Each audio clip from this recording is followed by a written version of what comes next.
Hi అండి, welcome to సౌజీ vlogs. ఈరోజు నేను ఆలూ పరోటా చేయబోతున్నాను. అది ఎలా చేసుకోవాలనేది ఒకసారి వీడియోలో చూడండి. 4-5 ఆలూ తీసుకొని దాన్ని ఉడకబెట్టుకోవాలి.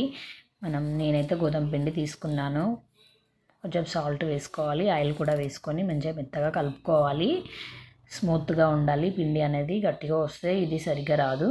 స్మూత్గా కలుపుకోవాలి. ఒక 20 మినిట్స్ తర్వాత పక్కన పెట్టుకొని ఆలూ ఉడికిన తర్వాత దాన్ని మ్యాష్ చేసుకోవాలి. మెత్తగా మిక్సర్లో అయినా ఆలు స్పూన్ తోటైనా గీరుకోవచ్చు. మెత్తగా అయిపోయిన తర్వాత కొంచెం అందులో సాల్టు, కారం, ధనియా పౌడర్, ఓమా, పసుపు వేసుకొని మంచిగా కలుపుకోవాలి. చిన్న చిన్న ఉండాలు తీసుకొని, నేనైతే ఇక్కడ కొంచెం పెద్ద సైజులో తీసుకుంటున్నాను. మీరు మీకు ఎలా నచ్చితే అలా తీసుకోవచ్చు.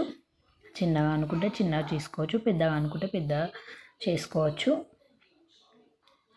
ఇక్కడ పిండి నానిన తర్వాత పిండిని తీసుకొని స్లోగా చేసుకోవాలి. నేను ఎలా చేస్తున్నాను అనేది చూడండి ఒకసారి వీడియోలో. స్లోగా నెమ్మదిగా చేసుకోవాలి.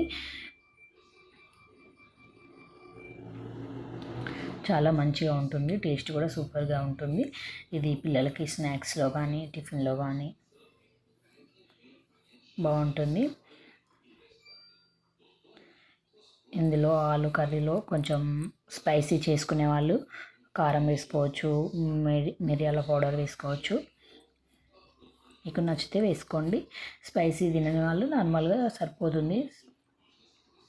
నేనైతే మీడియంగా వేసుకున్నాను. ఇది పిల్లలకైతే కొంచెం స్పైసీ లేకుండా చేస్తే చాలా టేస్టీగా ఉంటుంది. నెమ్మదిగా చేసుకోవాలి. మీడియం ఫ్లేలో పెట్టి నెమ్మదిగా కాలవాలి. చాలా స్మూత్గా కాలవాలి. ఇది హైలో పెట్టద్దు, ఉడకది లోపట.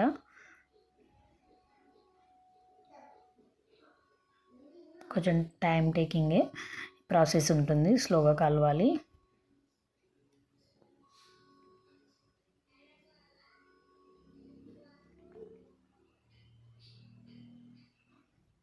మనం దీని మీద బటర్ కానీ నెయ్యి కానీ ఆయిల్ కానీ ఏదైనా వేసుకోవచ్చు. నేను ఇక్కడ నెయ్యి వాడాను. మంచిగా పొంగుతూ ఉంటే స్మూత్గా మెల్లగా కలవాలి. మీడియం ఫ్లేమ్లో పెట్టి హైలో పెడితే చపాతీ అనేది ఉడకది. ఎందుకంటే మనం ఇందులో కొంచెం లావుగానే చేసుకుంటున్నాం కాబట్టి. ఇలా కాలిన తర్వాత తీసుకోవాలి.